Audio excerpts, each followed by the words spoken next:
So an outline of what I'd like to talk about today. I'm going to start by just kind of introducing this age of video conferencing that we all find ourselves in here in 2020. I'm going to briefly go over the legal rights and guidelines for virtual special education that are applicable here in the United States. I will talk about translating our typical in-person IEPs that we're used to creating and following for our children. And IEPs stand for Individualized Education Programs here in the United States. So I'll talk about translating those to virtual learning and how we can kind of make those fit this new educational format. I'll spend a good bit of time on what we as parents and educators can do to optimize virtual learning at home. So ways we can kind of help set ourselves and our children up for success.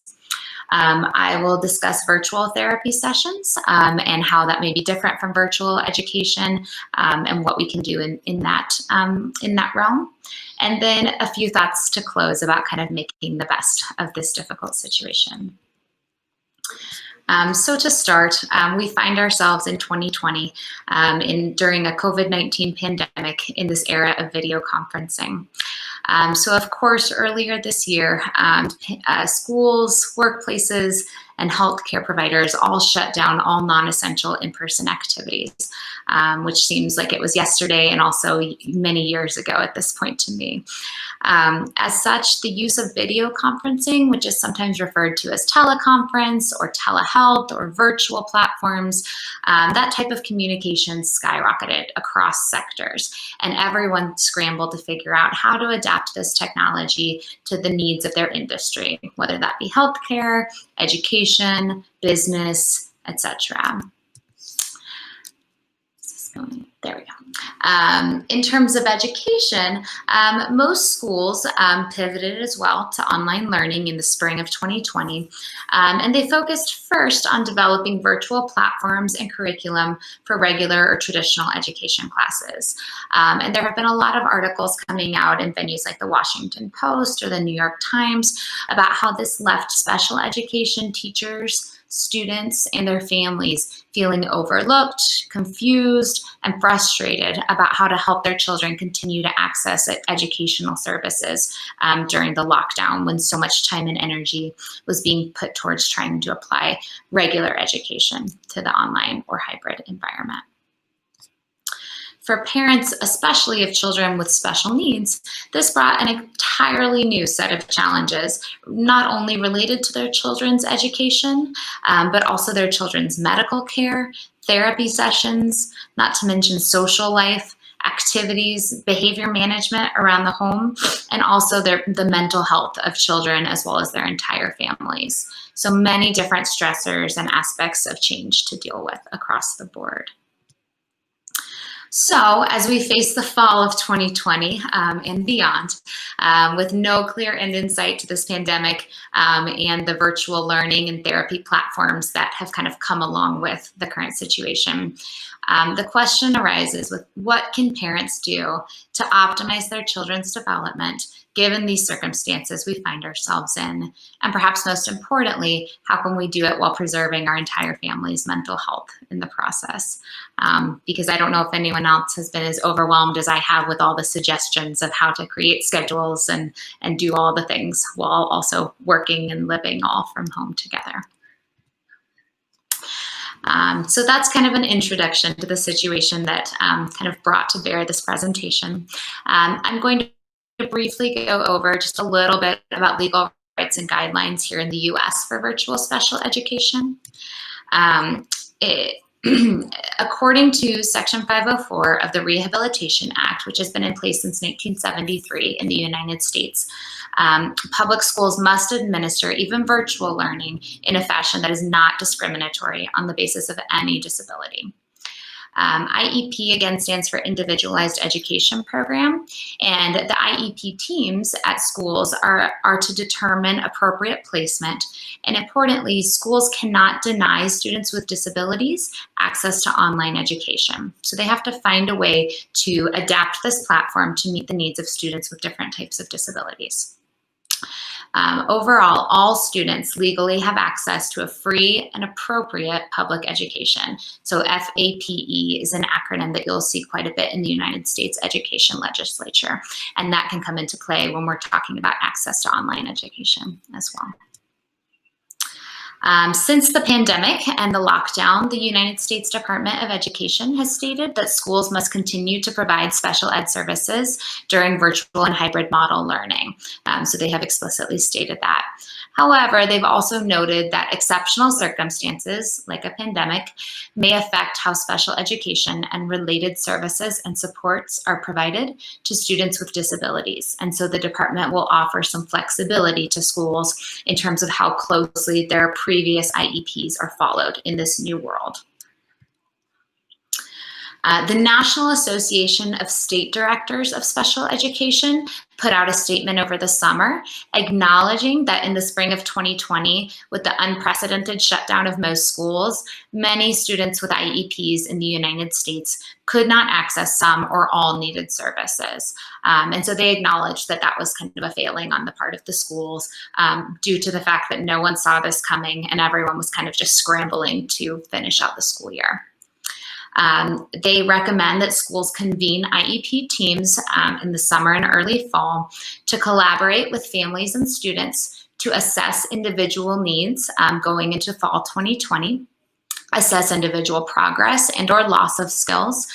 We know that sometimes students with exceptional needs experience regression in skills when they've been out of school for an extended period of time, and determine if IEPs should be amended or changed for the coming school year.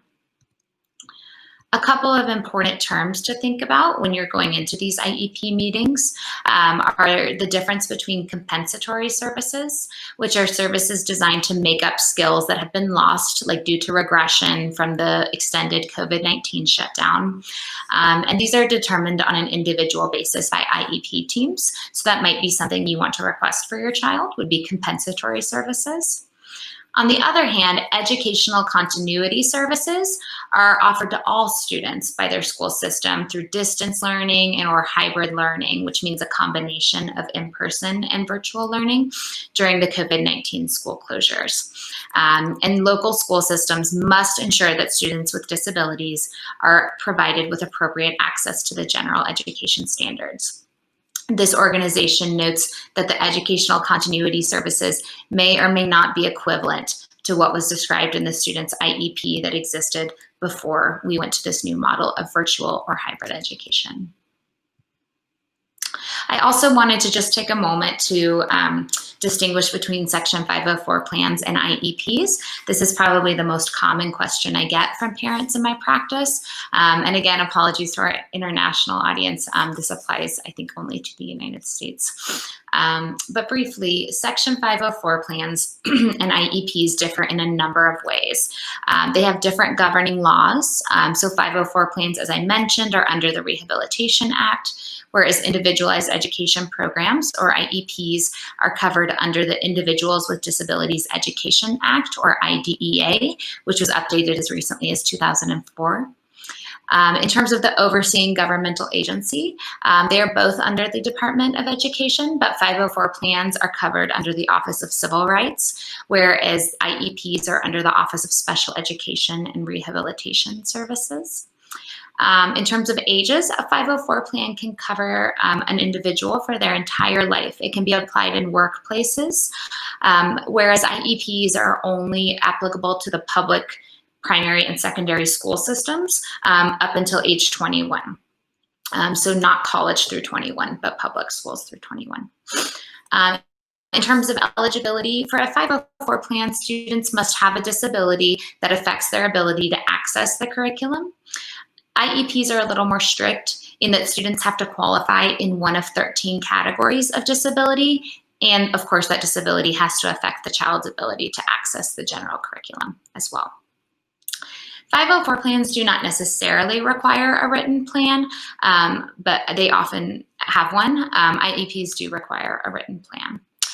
In terms of evaluation and updating, the law does not specify how 504s are updated or how frequently they are reviewed. It's a little more laid back, whereas IEPs have to have very standardized initial assessments, and the students must be reevaluated every 3 years. In terms of parent involvement, the school must get a parent's permission to evaluate the child for a 504 plan, but the parents are not required to participate in the development of a 504, whereas in an IEP, parents are required to participate throughout the entire process. In terms of curriculum, this is one of the biggest differences. With a 504 plan, the curriculum is not customized to the student. The student completes the same curriculum as students without disabilities. In an IEP, the curriculum is customized as needed to meet the needs of the student. So you can have modifications to general education curriculum. IEPs are required to be reviewed annually and requalified every 3 years, where there's no such requirement for 504 plans. In terms of accommodations, students may be accommodated in the classroom in either a 504 or an IEP. Students can have modified assignments or curriculum in an IEP, but can only have modified assignments in a 504. Students are not eligible to receive extra services like speech therapy, occupational therapy, or physical therapy through a 504. Those can only be accessed through an IEP. I've mentioned that 504 plans can protect an individual through college and beyond, whereas the IDEA Act and IEPs are not applicable at the college level. Section 504 plan does not have specific guidelines to protect the rights of the parent and child, but IEPs under IDEA do. And it's a different method of recourse if a parent has complaints about a 504 versus an IEP through those different governmental organizations. So this was one of the most comprehensive overviews I found of 504 plans versus IEPs, and special shout out to specialmomadvocate.com for putting this together. All right, so that was kind of my overview of special education law and guidelines in the United States. Now, hopefully this next section will be applicable to people across countries. Translating in-person IEPs to virtual learning, what can this look like for our children?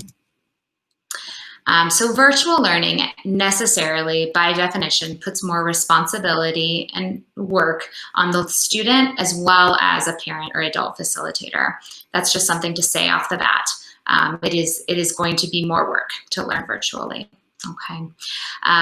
Parents are often in charge of supplementing academic instruction, so explaining more about what the teacher is teaching, or even modifying what your child is working on to fit their ability level and frustration tolerance. Parents are often in charge of locating and organizing instructional materials for online learning, monitoring and reporting on learning progress, even for like IEP goals, which in a in-person school setting is something a paraprofessional or special education teacher would do. And of course, parents will be involved in troubleshooting never-ending technology issues, which I demonstrated at the beginning of this session. Communication early and often among all team members in an IEP or 504 plan is extremely important, even more so when we are doing a virtual or hybrid learning format. So this may include special educators, as well as any general education teachers that your child interacts with, paraprofessionals, school counselors or school psychologists who may weigh in on behavioral and emotional strategies, school administrators, and of course, you as the family are perhaps the most important member of this team. There we go. It's important to consider when you're sitting down with the IEP team to design an IEP for virtual learning, what may be appropriate for a parent or the responsible adult in the home to provide versus what really should be provided by a trained professional. And drawing that distinction at first can lead to more appropriate expectations on all sides. So for example, it's appropriate to ask a parent at home to provide redirection for a child that tends to be distractible, to provide reinforcement for being on task and completing tasks, to do check-ins during independent work times, to provide some structure and a daily routine, and to follow those at-home exercise or homework plans that therapists give from speech therapy, OT, or PT. Those are appropriate things to ask of parents. However, professionals should be the ones providing specialized instruction on new concepts, direct formal interventions, for example, Orton-Gillingham intervention for reading, or specific math intervention. And of course, professionals should be administering the speech therapy, physical therapy, or occupational therapy sessions, even if they're using the parent on the other end to help their child follow the instructions.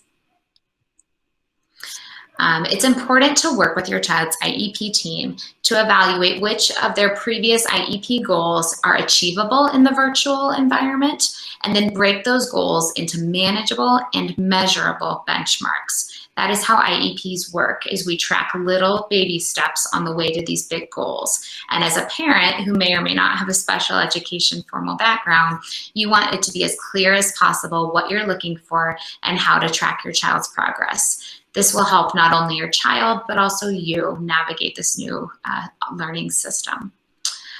Parents and caregivers are likely to need continuous guidance. So don't feel like you should just have this down after like one meeting of how to track a child's IEP goals.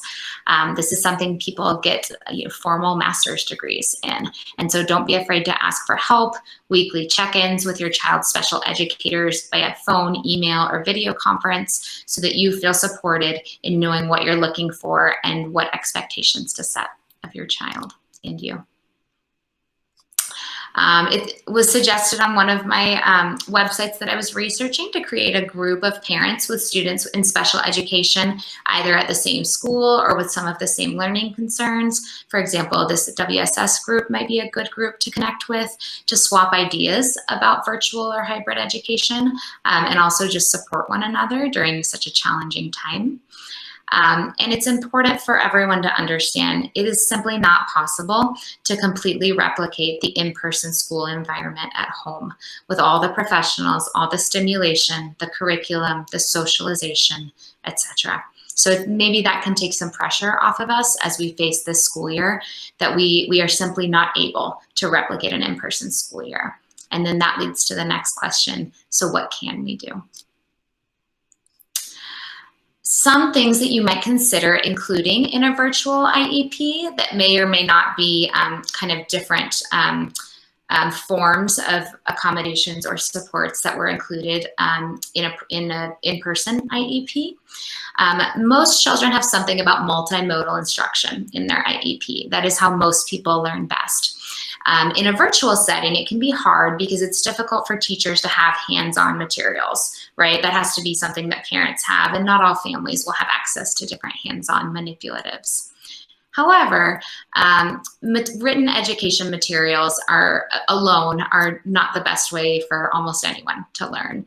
And so teachers can take advantage instead of multimedia capabilities. Most children love watching videos and seeing interactive animations of concepts. So thinking outside the box about how to keep that multimodal instruction support in a virtual IEP. Additionally, you'll want to think about providing your child with opportunities for synchronous and asynchronous learning. What this means is synchronous learning, it means that it's happening at the same time. This presentation for the 10 people who have logged on is synchronous. You are listening as I am talking, and this is happening at the same time. For a child, that would be listening to their teacher live and having the ability to interact and ask questions. This is very beneficial for learning, and it's more engaging. However, with different children's schedules, energy levels, focus times, having opportunities for asynchronous learning is very important as well, okay? So asynchronous learning means that this video will go up on YouTube later and people can watch it later on. So this could be that your child's teacher might record their lessons so that your child can watch it later when they're kind of in a better space to focus. And it could mean that there are other resources your child can access on his or her own time. Additionally, in virtual IEPs, it should be included that students can demonstrate their knowledge and skills in diverse ways using technology whenever possible. So instead of like taking a test, this might have to do with a project, an art project, or maybe speaking out loud to their teacher and having a conversation about the topic, thinking about different ways that your child can show their knowledge and be evaluated on what they have learned. In addition, it's very important that, and this can be included as an IEP goal, that expectations for assignments and due dates are very clear. And examples of past student work projects can be an accommodation you can ask for in a virtual IEP, just because it's harder when the teacher's not looking over your child's shoulder saying, oh no, that's not what you're supposed to do here. It's more like this. Having examples of projects and what's expected can save both you and your child a lot of time. Changes in instructional routines, which we are going through major changes in our instructional routines, should be explained at the start of this school year. And students may take time to adapt, especially students with exceptional needs. So building time for adapting just to new classroom routines should be built into your child's IEP, especially at the start of this school year. It can be very helpful to ask for instructional videos or screenshots of specific behaviors that are expected in online learning. This will help your child understand a little bit more about what their teacher is asking of them. For example, sitting at a computer, sitting up, interacting, etc. As appropriate, it is recommended that students be allowed to work with peers or mentors in the virtual learning environment, so building in social interaction and collaborative work whenever possible. And also direct one-to-one support with their teachers or office hours should be built into students' IEPs. So this is kind of analogous to those like pull-out one-to-one or small group sessions that children may get in in-person school, making sure that that's happening virtually as well. Okay. Considerations also should include access to assistive technologies in the home virtual learning environment. So for some children, this includes access to speech-to-text software, visual magnification systems for visual impairment, audiobooks or software that reads text aloud to the child, augmentative communication devices, and children with hearing impairments that may use FM systems in the classroom could benefit from closed captioning of their teachers' instructional videos. Some examples of just kind of translating an in-person IEP over to virtual. I've talked about that individual or small group pull-out intervention in a specific subject should still happen online. Accommodations for attention span, like sitting a child in the front of the classroom near the teacher, frequent breaks and check-ins, much of that would have to be implemented by the parent at home. We'll talk more about the time on, time off approach. Also check-ins from parents or the online teacher can kind of prompt during a synchronous learning session. If a child is receiving planning or organizational supports in the classroom, or what we call executive functioning interventions. Executive functioning is a class of cognitive skills that includes things like planning, organizing, problem solving, and multitasking. That could look like weekly check-ins with a guidance counselor or paraprofessional about progress towards goals, self-regulation strategies to work on, or using things like graphic organizers, which I have an example of soon. And then, of course, children who are used to getting speech therapy, physical therapy, or occupational therapy can benefit from those therapies via teleconference. And we'll talk a little bit more about that too. Okay, these are some examples of what those IEP goal tracking sheets can look like for parents. And you see that you want to get as specific as possible with what you're looking for, and then you can date and kind of track how often you are seeing it. This type of tool will really help your child's IEP team see how your child is progressing on their specific goals. And if your child is not progressing, it may be time to reevaluate the interventions that they are getting or the appropriateness of the goals that have been set. So a broad recommendation to conclude this section is to request a meeting with your child's IEP team this month or as soon as you're able to discuss how to translate his or her specific interventions and supports that he or she is used to getting in in-person learning to this virtual or hybrid learning model. I understand some schools in some states are beginning in person. I still would recommend having this meeting just from our experience in the spring, being that when a shutdown does occur, it tends to occur with very little notice. And so my recommendation is to have a plan in place that you can pivot to if necessary this year.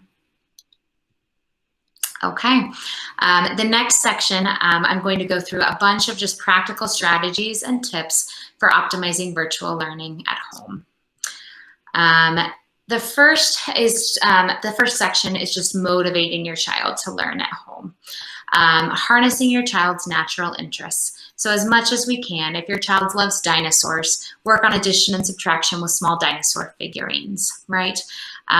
If you can work reading, math, and writing practice into daily life, and your child might not even really know they're using it.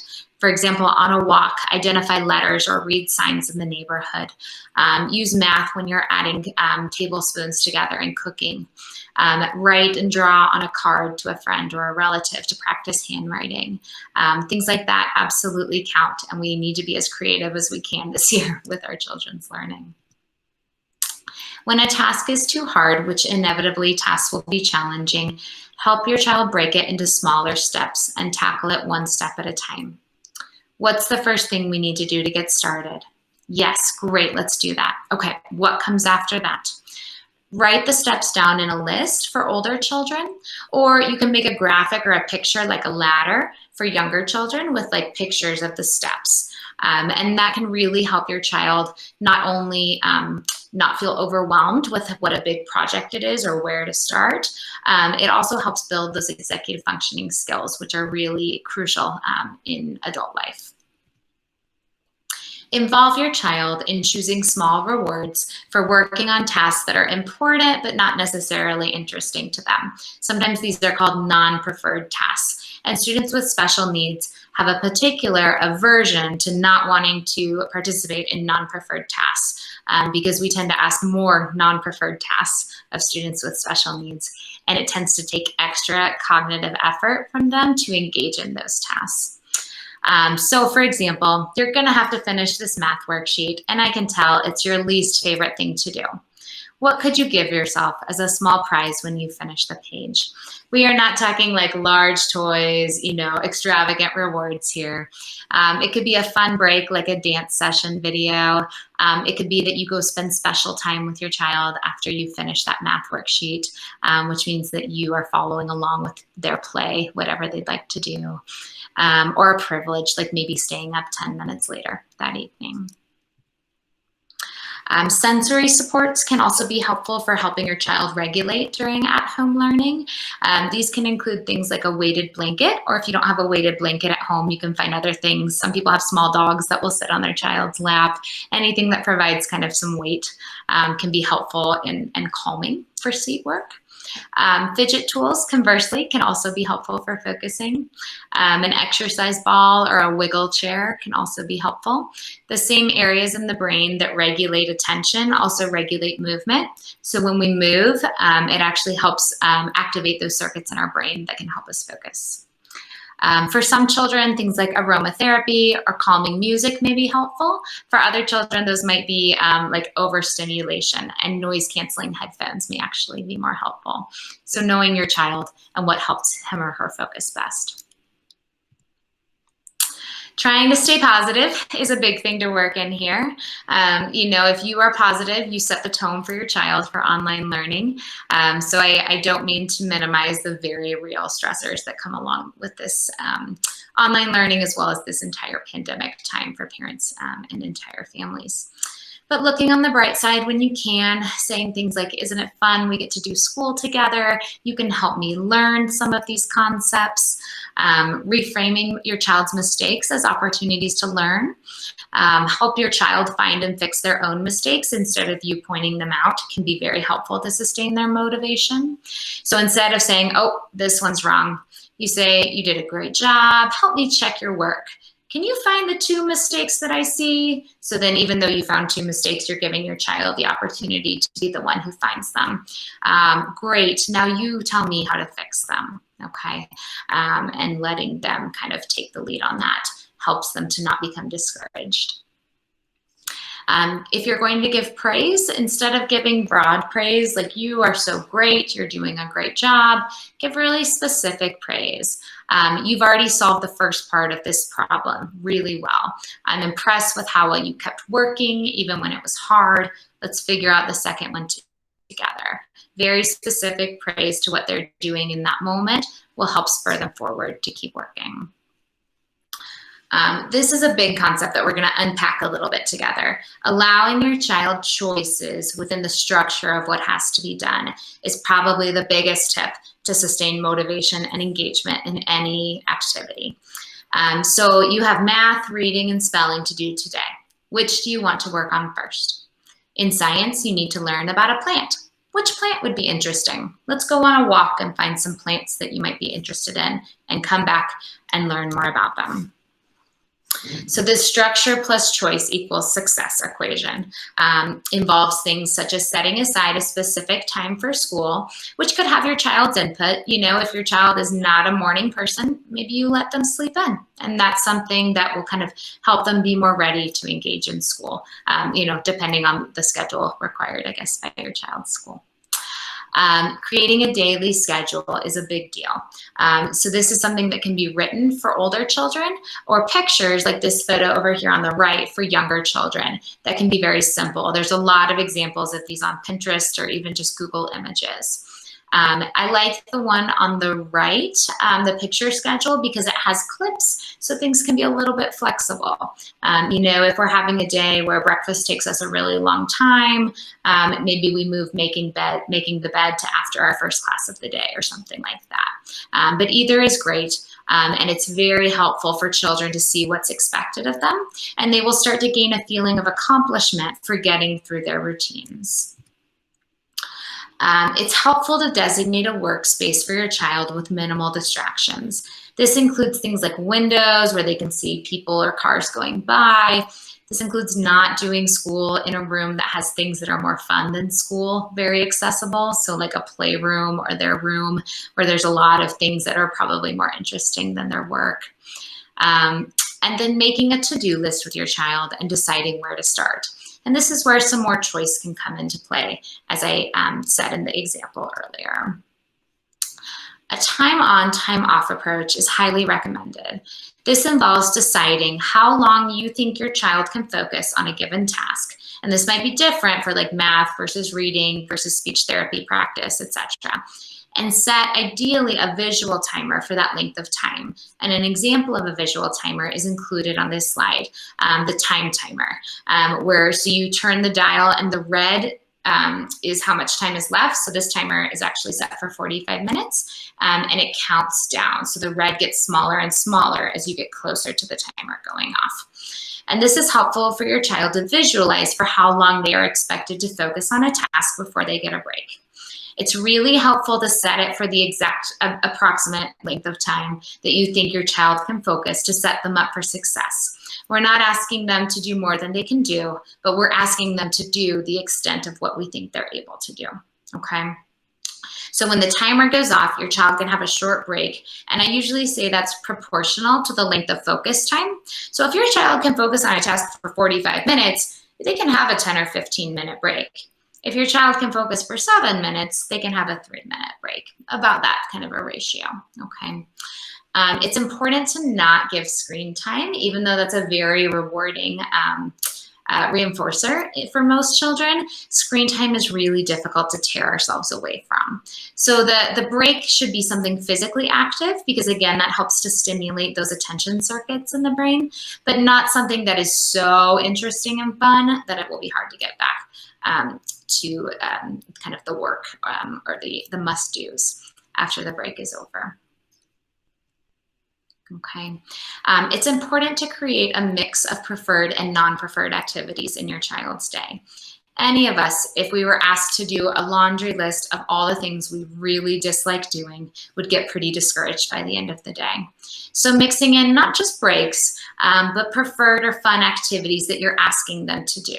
Okay, this wheeldecide.com is kind of a fun website. You can customize a wheel that looks like this with different activities, including non-preferred activities like math worksheet, reading homework, PT exercises, and some like preferred or just silly fun tasks, like go for a walk, run around the room 3 times, go get a snack from the kitchen, and then you just click spin and the wheel spins and it's like, oh, that's the one, we've got to do it. And kids just kind of see the wheel land on that and think, oh, that's what we've got to do. And so you do it enough times to kind of get to your non-preferred activities as well. It can be helpful for a lot of children to give them just one activity or task to focus on at a time. Just as I've done on this slide, I've cleared other bullet points. You can clear the workspace of other tasks. So just put one math worksheet out, even if you have 2 or 3 to do. You could even cover up all but one problem to reduce distractions. And anything you can do to reduce distractions ultimately saves your child mental effort that they can put towards the task they are working on. It can be helpful to reinforce verbal or auditory information, what your child hears, with visual information whenever possible. This can include things like multisensory instruction, which we talked about a little bit in the last section, as well as things like graphic organizers, like this cute little caterpillar here on the right, to show connections between concepts. If you search graphic organizers on Pinterest or on Google Images, you will get a million examples of different ones that might appeal to your child or be appropriate. It also can be very helpful to focus on quality of work over quantity of work. So really making sure we get each level of math addition problems practiced rather than making sure we finish every single section can be a helpful way to focus our effort. Adding in fun for you and your child wherever you can. I know that fun is kind of the last thing on our mind sometimes when we're thinking about virtual schooling for our children. But I think, as Dr. Dempster mentioned in her talk the other week, exercise has proven mental health benefits for individuals of all ages. Connecting with other families with children of similar age or developmental age ability levels for support, socialization, and idea sharing can be very helpful. I also would like to emphasize, and I'll touch on this a little bit at the end in the opportunities section, that not all learning time is school time. Unstructured play is extremely important for creativity, problem solving, and developing independence. In fact, some research suggests that at least pre-pandemic, children in the United States were very overscheduled without this unstructured time. And child development experts were actually worried about that children were not bored and not having those down times where they might foster creativity, independence, and problem-solving skills. So that can be an upside of this pandemic, is that our children are certainly getting more unstructured time, or at least mine are. I know that Dr. Houston talked a good bit about behavior management earlier this summer. I wanted to go over a few components as they pertain to kind of regulating your child's behavior in online school or in therapies. So we talk about the ABCs of behavior management. A means the antecedent, which is what comes before the behavior. This is the environment your child's in, the context of what's going on, what happens before the school session, therapy, appointment, etc. It sets the stage for B, the behavior. The behavior might be what you wanted to happen, like they participate well in an OT session, or it could be what you didn't want to happen or expect to happen, like a meltdown. And C stands for the consequence that comes after the behavior. And what that consequence is will usually either increase or decrease the likelihood of B happening next time. What parents control is the A and the C. Parents do not control the B as much as we would love to control the behavior. We can control the antecedents to our children's behavior and the consequences. And through those, if we do that well, we can actually influence the behaviors. But we can't completely control those. So positive reinforcement of behavior you want to see will always be more effective than punishing unwanted behavior. This is true for typically developing children, but if anyone has a child with a diagnosis of like ADD or ADHD, this is extremely true, even more magnified. Children with attention difficulties have a lot of trouble processing punishments and connecting that to their behavior. But rewards are more salient and easier for them to connect to their behavior. So an example for this is some families tell me, you know, I tell them they're gonna lose their screen time if they do this, and they still do it. And then they lose their screen time and they're upset, and we're in this cycle. And so what we do is we reverse engineer that a little bit. And we say, well, instead of, you know, waking up with your day and you have screen time to lose, you wake up without privileges and you earn them with behavior as the day goes on. So earning your screen time with good behavior rather than losing it for bad behavior is more effective. The more immediate the consequence, if it can happen as soon as it can after the behavior, the more effective it will be. So a reward or punish immediately if possible. A mother told me recently, my child, hits the screen during online learning because he's so frustrated. So we have a long conversation about why he's thinking that, like what he's thinking, why he's feeling, what he's doing that, and then I put him in timeout. That's going to be difficult because the punishment is so far removed from the behavior, right? I also recommend for smaller behaviors, thinking of things that are incompatible and then trying to encourage those. Because it's hard to encourage someone to not do something, like picking at their skin. But if they have a stress ball in their hand and you encourage them to use it, then that's kind of by definition keeping them from picking their skin. So again, trying to think in the positive direction of what we can encourage our children to do. Always keeping in mind, and this is so hard as a parent myself to remember, that your attention is extremely rewarding, even if it's negative, even if you are so upset with your child.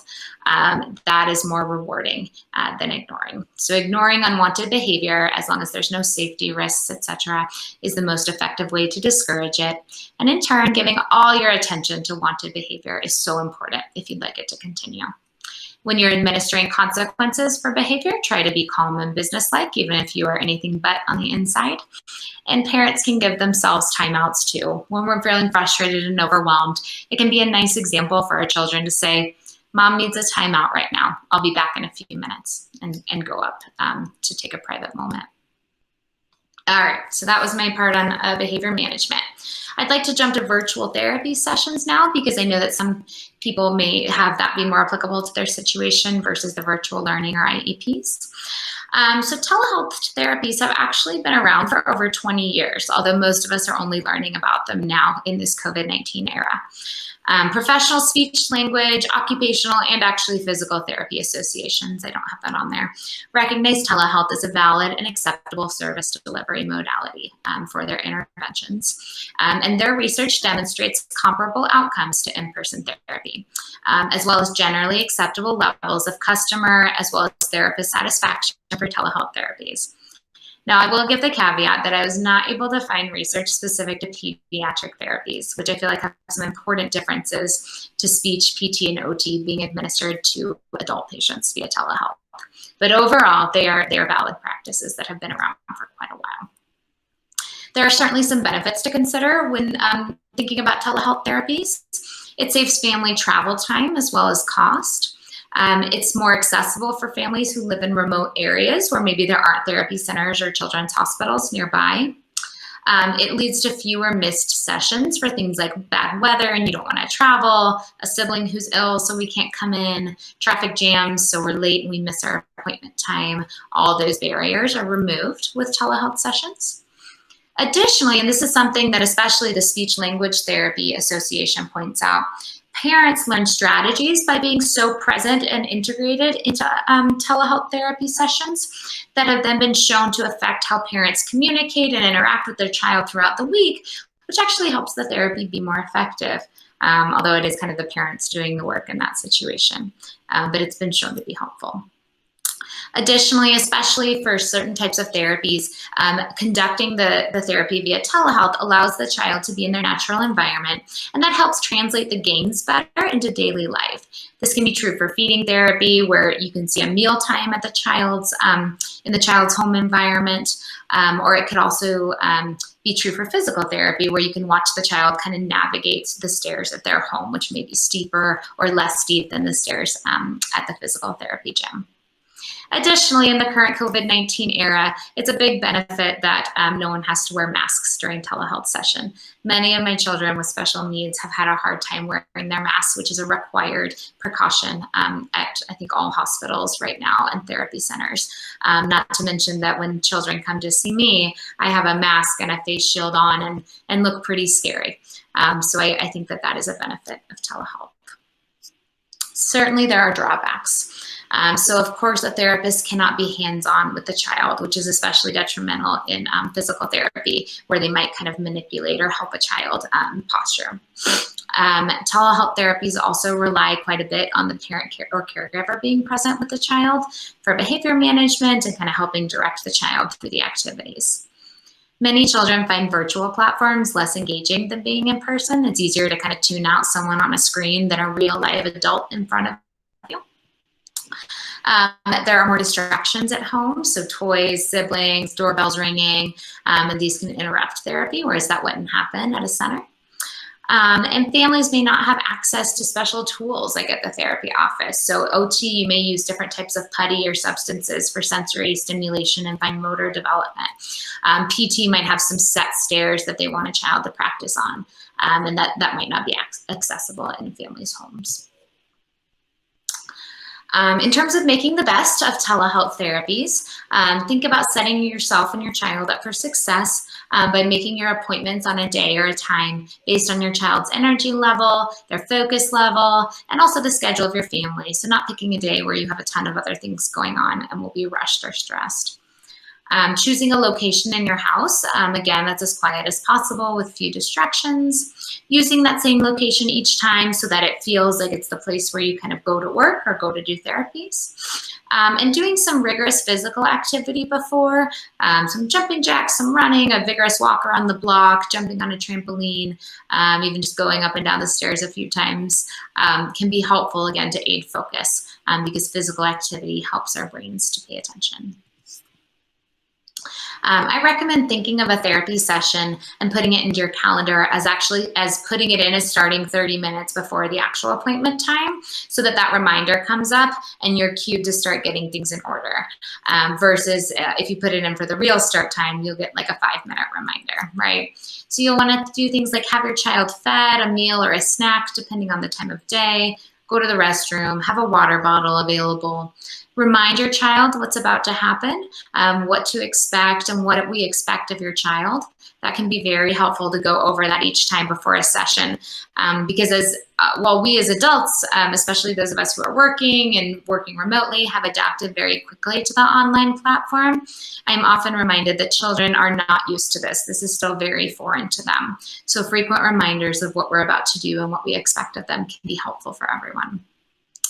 I also recommend saving your child's most preferred activities for after the therapy session in your daily routine. Immediately after is great, so kind of like a reward. But if your child is like doing screen time or playing at their favorite park or doing something really enjoyable right before, that kind of sets the therapy session up for a negative start, having to transition from a highly preferred activity to that therapy session. Okay, so a few thoughts just to conclude about opportunities for us to make the best of this era of virtual education and therapies. Adding in fun for your child and you wherever you can is helpful. Things like theme days. These are some ideas that some families have talked to me about. On Mondays, for example, wearing a costume for your learning or therapy obligations. On Tuesdays, kind of incorporating a stuffed animal to learning or therapies, and even having your child teach the doll or stuffed animal. Wednesdays could be like wacky hat day for you and your child. Maybe on Thursdays, we stay in our PJs all day. And on Friday, like we've earned pizza for dinner. Kind of setting up some fun things throughout the week to acknowledge that everyone is working a little harder than usual right now. And trying to just be silly and have fun where we can go a long way. I mentioned earlier this aspect of learning outside of school, and so not putting all the pressure on our schools and us as parents to facilitate the same education as our children would have gotten in person. It's not possible, so how can we adapt to this new situation? Adaptive living skills are one of the most important predictors of an individual's eventual level of independence in adulthood, and these are things that are largely not taught in school. These are related to, but different from cognitive ability or IQ, and include things like functional communication skills, functional academics, which is like telling time, counting change, daily living skills and self-care, health and safety skills, like knowing when we need a Band-Aid, not touching hot objects, social and leisure skills, and community use, being safe in the community, crossing streets, finding restrooms in public places, things like that. Kids learn these skills not from schools or formal education, but from watching adults and getting involved in adults' daily routines. And so these are some opportunities that we can look at in this era of online school. This is not meant to be another to-do on top of helping your child learn virtually, do their therapies via telehealth, and helping your family survive a global pandemic while perhaps also working from home and trying to keep your jobs. There is enough to do. But it's just meant to think about, with this time at home that your child is spending, what from your daily routine can your child be more involved with? Think about your child's strengths. Maybe they have good fine or gross motor skills. Maybe they can read. Maybe they like to put things in other things. So putting things away might be a good analogous skill. And also your child's interests. I have a budding fashionista who likes to change clothes 10 times a day. So I've gotten her involved in laundry. Some children really like snacks and like trying different foods. And so getting them involved in cooking can be a helpful way to use that interest. There are lots of lists of age-appropriate chores on the internet. I encourage you to think about not necessarily your child's chronological age, but their developmental age to determine their appropriate chores. But it starts as early as a developmental age of 2 years old with things like helping to pick up toys, helping to fold towels or things that are easy to fold, putting their own laundry in the hamper, even if you're helping them get dressed and undressed, and letting them kind of dust and wipe down furniture and walls that are at their level. The goal when you're teaching your child new skills is what we call in psychology the zone of proximal development. What that means is that a skill, you want to go for the skill that's just outside or just beyond what your child is currently able to do. So you're not trying to teach them like a whole new complicated thing. You're trying to teach them kind of the next step to what they're already doing. And that's the area where you'll have the most success. And then you build sequentially. I'm going to end with this quote, which I've seen on the internet, and maybe you have too. And I just really enjoy it for this pandemic time that we are all trying to navigate. What if instead of being behind, this group of children, our children, is advanced because of the pandemic? What if they have more empathy? What if they enjoy family connection? They can be more creative and entertain themselves. What if they love to read or express themselves in other ways? What if they enjoy the simple things like their own backyard and sitting near a window in the quiet? What if they notice the birds and the dates that different flowers emerge and the calming renewal of a gentle rain shower? What if this generation are the ones to learn cooking, organizing, doing their laundry, and keeping a well-run home? What if they learn to stretch the dollar and live with less? What if they learn to plan shopping trips and meals at home that they don't always have to go out? What if they learn the value of eating together as a family, finding the good to share in the small delights of the everyday? What if among these children, a great leader emerges who had the benefit of a slower pace and a simpler life? What if our children truly learn what really matters in this life? So just kind of putting it all into context, taking a deep breath, and going a little easy on ourselves during this difficult time. And with that, I'm happy to take any questions. Thank you for having me.